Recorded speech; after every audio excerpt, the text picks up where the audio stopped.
Hello అండి, అందరికీ నమస్కారం. పిల్లలకు గుణింతాలు నేర్పిస్తున్నాం కదండి. గుణింతాలలో ఘా గుణింతం పిల్లలకు ఏ విధంగా రాయాలి, ఏ విధంగా చదవాలి అనేది నేర్పిద్దామండి. ఓకేనా? ఘా గుణింతం.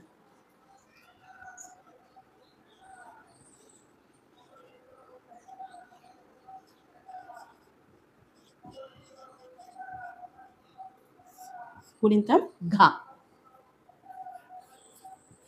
ఘా ఘాకు దీర్ఘం ఇస్తే ఘా, గా గుడిస్తే ఘీ, గా గుడి దీర్ఘం ఇస్తే ఘీ,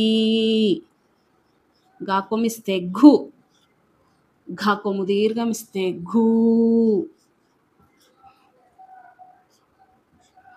ఘాకు రూత్వం ఇస్తే గృ, గాకు రూత్వం దీర్ఘం ఇస్తే గృ, గాకేత్వం ఇస్తే ఘే, గాకేత్వం దీర్ఘం ఇస్తే ఘే,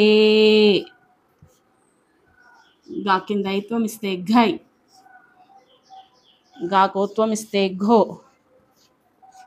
గాకోత్వం దీర్ఘం ఇస్తే ఘో, ఘాకౌత్వం ఇస్తే ఘౌ, ఘాకు సున్నా పెడితే ఘం, ఘాకు 2 సున్నాలు పెడితే గహ. చూశారు కదండి, ఇది ఘా గుణింతం.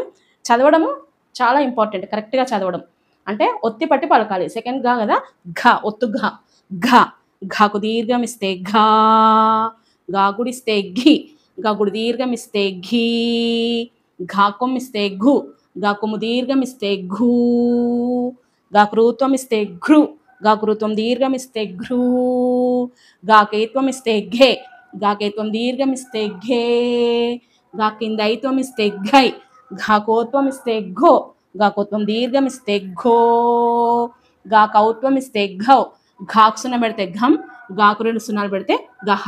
అయితే ఇక్కడ అండర్లైన్ ఎందుకు ఇచ్చానంటే దీర్ఘం తీసి పలికే అక్షరాల దగ్గర నేను అండర్లైన్ చేశాను. ఇక్కడ అండర్లైన్ పిల్లలు కూడా అలానే చేయాలి.